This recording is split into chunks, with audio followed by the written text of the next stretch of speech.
Monsieur le procureur, vous êtes un assassin. Voilà les propos que la dame utilise. C'est des propos très forts. Des propos très forts suite à quelque chose qui est en train de battre son plein en Côte d'Ivoire où on a arrêté un serviteur de Dieu et ça vient réveiller des choses qui étaient enfouies.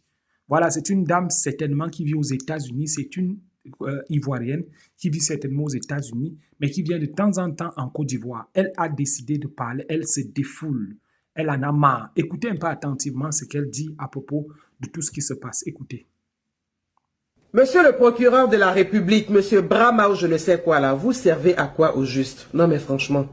Monsieur le procureur, vous servez à quoi au juste dans ce pays-là? Parce qu'en Côte d'Ivoire, on voit qu'il y a des gens qui sont accusés des faits graves, mais qui sont toujours dehors, qui circulent, leur vie continue, comme si de rien n'était en fait. Mais quand il s'agit de certaines personnes, la justice se réveille un coup, interpellation. Avis de recherche communiqué officiel en même temps. Vous saccagez maison des gens, vous battez les gens jusqu'au point de vouloir les tuer, vous tuez même certaines personnes, vous enfermez les gens, donc vous savez agir. Bon, pourquoi vous n'agissez pas avec cette même rapidité pour toutes les autres affaires là en fait? Donc ça veut dire qu'il y a des gens qui sont intouchables en Côte d'Ivoire? Non mais qui les protège au juste? Qui ces personnes-là connaissent pour être intouchables? À un moment donné, il faut arrêter de prendre les Ivoiriens pour des enfants.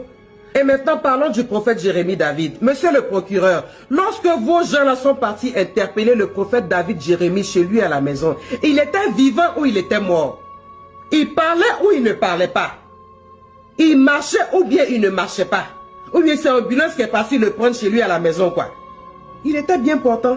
Maintenant, votre communiqué maintenant pour dire que le monsieur, il a subi une opération là. Qu'est-ce qui s'est passé au juste? Parce qu'on a besoin des explications.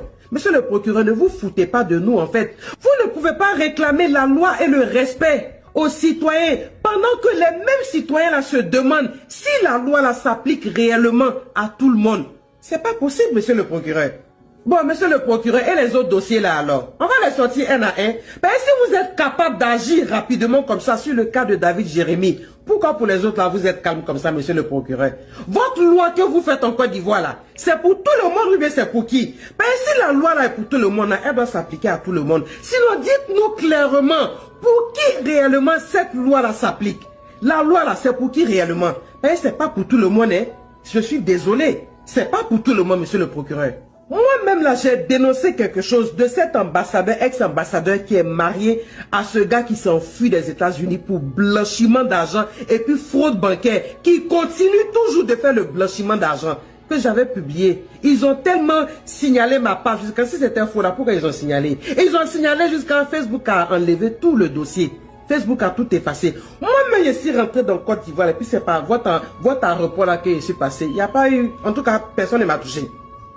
Après tout ce qu'il a dit là, il n'y a pas un qui a pu moi me toucher. Je suis rentré là, je vous ai dit que j'ai le dossier du monsieur là dans ma main. Aux États-Unis, ici là, on peut inventer quelque chose.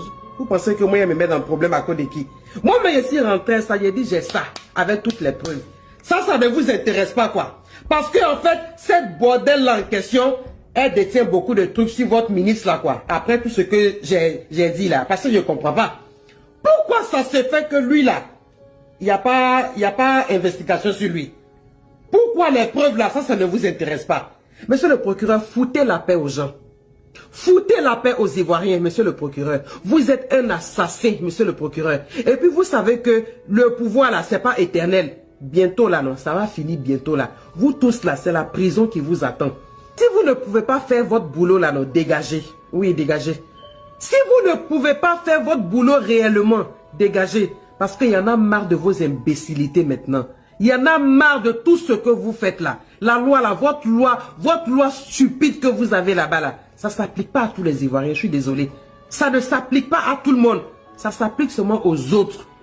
C'est ça qui est la vérité. Sachez dire ça. Quand vous faites votre loi là, dites ça. Cette loi là, c'est pour tel nombre de personnes. Cette loi là, c'est pour ce genre de personnes aussi. C'est ce que vous devez faire.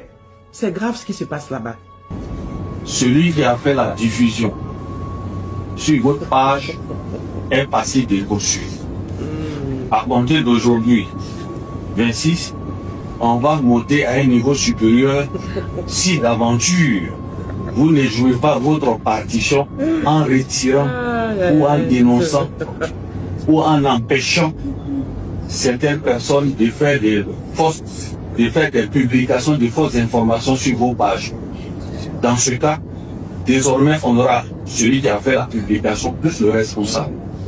Pour complice. Oui.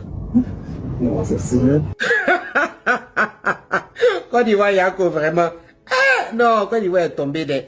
Donc, attends, avec tous les vrais problèmes, les sérieux problèmes qui sont dans les pays, là, c'est pour ça là, que vous faites un gros comédien, quoi, hein? Un illettré comme ça. Bon, regardez, quand vous prenez des illettrés pour les mettre à la tête de votre pays, là, voilà ce que ça donne. Ils ne foutent rien. C'est un réseau qui a publié quoi, qui a fait quoi qui les intéresse. Mais vous avez oublié de dire aux Ivoiriens que cette loi-là ne s'applique pas à tout le monde, monsieur le procureur. Parce qu'on a vu tout dernièrement des gens insultés ici, très bien. Mais après là, ces mêmes personnes-là sont encore avec des ministres. Vous n'avez pas honte. Cette loi-là, dites aux Ivoiriens qu'elle ne s'applique pas à tout le monde. N'importe quoi, des bêtises comme ça là. Les gens aussi perdent leur temps en fait à aller pour cette conférence de presse. Non, Côte d'Ivoire c'est la comédie quoi. Non, notre beau pays là, ils ont foutu le pays là en l'air. Côte d'Ivoire, Yako. Yako, Ivoirien Yako. Que des guignols à la tête de ce pays là. Chers jeunes Ivoiriens, écoutez où l'argent de la jeunesse rentre. En plus de ça là, j'ai Mougou. En bas que ça Mamadou Touré. Moi mais je vous confirme aujourd'hui là. Mamadou Touré quand il vient, c'est moi il dort. Ça chauffe pas. Pourquoi on vous drague pas? Pourquoi vous autres qui êtes à côté, qui êtes en train de... C'est bon, ils sont gardés un peu. Yedio, ma chérie. Non, c'est pas toi. C'est le ministre de la jeunesse là. C'est-à-dire que c'est dans conneries comme ça vous êtes au RDR. C'est dans saleté comme ça vous êtes au RDR. Voici un ministre. Tout ce qu'on lui demande là, c'est de faire le minimum pour la jeunesse. Déjà, vous vous pipez entre vous. Vous vous jouissez dans les bouches entre vous là-bas. Imaginez des rebelles en train de se faire... C'est-à-dire que voici le comportement. C'est des tisas qui sont dans le combat. Cette petite fille impolie là, cette saligo là, ton visage André, en bas de croûte là. Toi, c'est pas toi qui passes ton temps à menacer tous les cyberactivistes de l'opposition là. Que non, si tu rentres à Abidjan, il te fait enfermer. Si tu rentres à Abidjan, il te fait enfermer. Celle-là, si tu l'as demandé là, dans le temps là, tu vas penser qu'elle travaille à la présidence. Déjà, tout ce qu'elle sait faire là, c'est d'ouvrir sa gueule là pour qu'on jouit dedans. Tu comprends pas? Ça, c'est quel débat ça là? Un ministre de la jeunesse à qui on confie l'avenir de combien de millions de jeunes? Vous le prenez, l'argent du gouvernement, l'argent de l'État, vous le prenez, vous aspirez ses testicules. Le gars n'arrive pas à travailler. Juste après de compter bilan zéro. Comment vous faites pour voir ces gens-là même s'astiquer devant vous-même? Comment vous faites? Et puis vous êtes censé être des musulmans, non? Dans l'islam, c'est interdit de faire la pipe, non? Oui, c'est vrai. Quand il vient crier comme ça, tu es une fille musulmane. Madame Dame Ouattara, bien quoi là? Tu es une fille musulmane. Ou bien le ministre les musulmans. Toi, tu sais pas, dans l'islam, c'est interdit de frapper la pipe. Vous êtes dans tout ce qui est nauséabond, tout ce qui est pourri. Voici pourquoi la jeunesse n'avance pas. Et voici pourquoi ce ministère est aussi désagréable. Parce que vous passez votre temps à vous laper les testaclois avec l'argent du contribuable. Oui. Et ils prennent pour verser ça dans des poubelles comme vous. C'est pour ça que vous êtes gainés sur la toile. Vous êtes gonflés. Parce que vous arrivez à voir les testicules de vos ministres respectifs. Là. Comment il peut avoir du respect? Il faut reconstruire l'État. Le RDA a toujours été un échec. Donc, tellement vous êtes dépassés de la pauvreté des Ivoiriens, vous commencez à vous piper entre vous. Mais c'est bien. C'est bien, continuer. Saligova. Lorsqu'on écoute tous ces propos, on comprend que vraiment ça ne va pas. C'est compliqué. Et là, vous voyez que, voilà, quand on l'entend, on écoute, on se dit clairement, c'est ça qui vient d'abord à l'esprit, on se dit que vraiment, nos gouvernements que nous avons en Afrique, vraiment, ils passent le temps à exposer des choses qui ne les arrangent pas. Lorsque les gens font des choses qui ne sont pas bien, Aussi longtemps que ça ne les gêne pas et tout ça, ou alors ils ont leur profit, ils ne vont jamais parler de ça. Ils vont même faire des enquêtes et tout ça. On va vous dire, voilà, on est en train de faire des enquêtes à propos de tel ou tel. Ça ne va jamais aboutir, jamais de la vie. Et ça, c'est des choses qui se passent dans tous les pays d'Afrique, des pays du tiers-monde. C'est comme ça se passe comme ça dans tous les pays d'Afrique. Et c'est une mauvaise chose parce que là, on comprend simplement que lorsque tu es une personne véridique, tu es attaqué, tu es combattu, tu es traîné même en justice. Et si on ne peut même pas faire toutes ces choses-là, on finit avec toi. Il suffit seulement qu'on envoie quelqu'un, il finit avec toi et tout ça, ou bien ton plus proche, vraiment, il t'empoisonne. Comme récemment, le prophète qui est parti là, beaucoup de rumeurs disent que voilà, c'est le poison suite au poison. On passe par une personne qui est proche, exactement comme quand on fait les coups d'État là. Oui, on passe par une personne qui est proche là et puis la personne finit avec toi. Et c'est dommage, c'est quelque chose qui n'est pas bien. C'est seulement un pays qui combat les hommes de Dieu, les vrais hommes de Dieu, je précise, parce que les faux hommes de Dieu, oui, ils doivent être combattus. Mais les vrais hommes de Dieu, lorsqu'ils sont combattus, c'est très dangereux.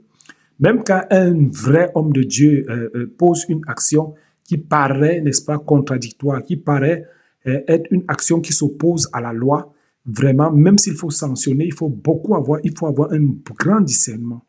Il faut avoir un grand discernement. Parce que même si la population ne se lève pas comme les gens sont en train de parler là, Dieu va se fâcher. Et c'est même encore mieux que la population se lève, fasse des choses, dise des choses, n'importe quoi et tout ça, plutôt que Dieu se lève. Parce que si Dieu se lève, parce qu'il veut défendre son serviteur, c'est mauvais.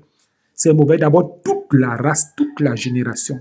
Peut-être jusqu'à la 8e ou la 10e, parce que quand Dieu est fâché, peut-être jusqu'à la 10e génération, toutes les personnes de près ou de loin qui ont commandité, qui ont posé les mains sur cet homme, ce qui est clair, c'est que ces gens-là, je vous dis la vérité, ces gens-là sont déjà, c'est-à-dire non seulement leur vie, donc ils auront l'argent, on les a envoyés, on leur a donné de l'argent et tout ça, ils auront, mais je vous dis la vérité, ces gens, c'est une malédiction terrible. Une malédiction terrible. Si le prophète là, c'est un vrai homme de Dieu, et moi je sais que c'est un vrai homme de Dieu, en tout cas parce que quelqu'un qui est faux ne peut pas se permettre de dire des choses comme ça à la chair, ne peut pas se permettre tout le temps de critiquer le gouvernement. Moi j'ai déjà écouté plusieurs de ses prédications, et ce que moi je reconnais, c'est qu'il est extrémiste. Parce que lui, quand il dit que c'est rouge, il va dire ça jusqu'à ce que il va prendre un verset comme ça, même sur Satan est tombé du ciel comme, n'est-ce pas, un éclair. Le gars, il va tourner ça va devenir un sujet qui va toucher, n'est-ce pas, le gouvernement. Et les gens là n'aiment pas ça. Ils n'aiment pas ça. En tout cas, moi, je voulais partager ça avec vous et n'hésitez pas de dire ce que vous en pensez. Merci.